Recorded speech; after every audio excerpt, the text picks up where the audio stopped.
Uh, First, I think we should know what exactly is this HbA1c test. It is a simple blood test that measures average blood glucose level for over past 3 months, and it is commonly used to diagnose pre-diabetes and diabetes. And actually, it is a major test that helps the medical team to manage one's blood sugar levels.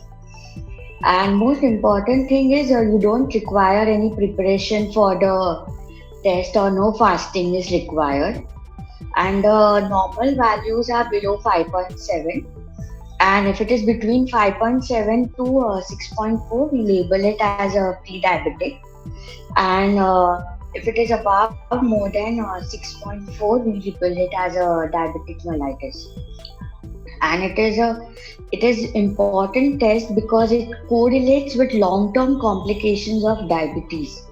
So now let us see what exactly are these long term complications. First and the most common complication is a cardiovascular disease, where the diabetic people are more prone for getting heart attacks or heart failures.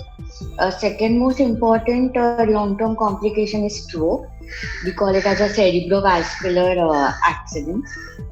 And even increase in HbA1c level, it can cause eye problems, where we can have diabetic retinopathy, where the retinal is damaged.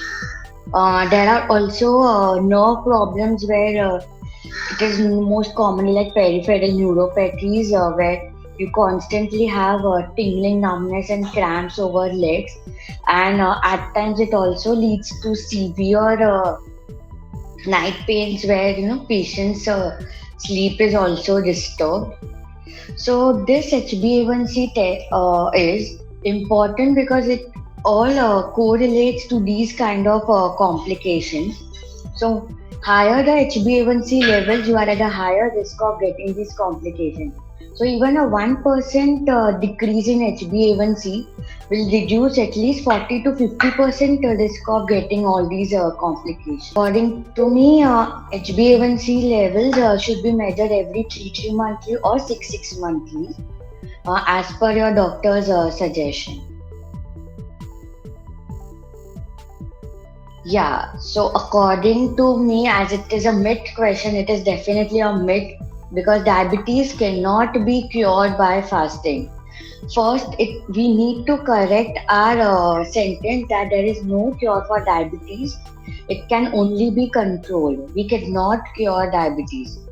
And where the Indian food, the major diet is carbohydrates. So the most common question asked to me is that are the all carbohydrates bad, or are do we need to avoid all the carbohydrates so that we can cure or control diabetes mellitus? So my answer is no, because carbohydrates are not necessarily bad or good.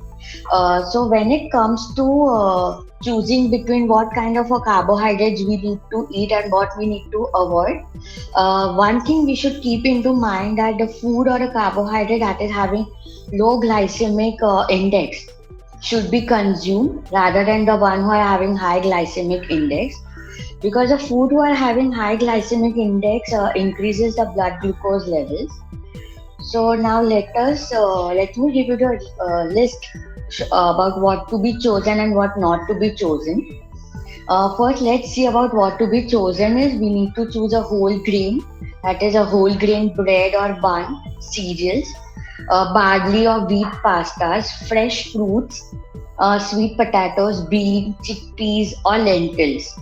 And so, what not to be chosen is a white bread, white rice, or potatoes, or food that are having added sugar, or specifically ready to eat food, or deeply fried food, or which are having a lot of sugars and lot of salt, that is namkeens, etc.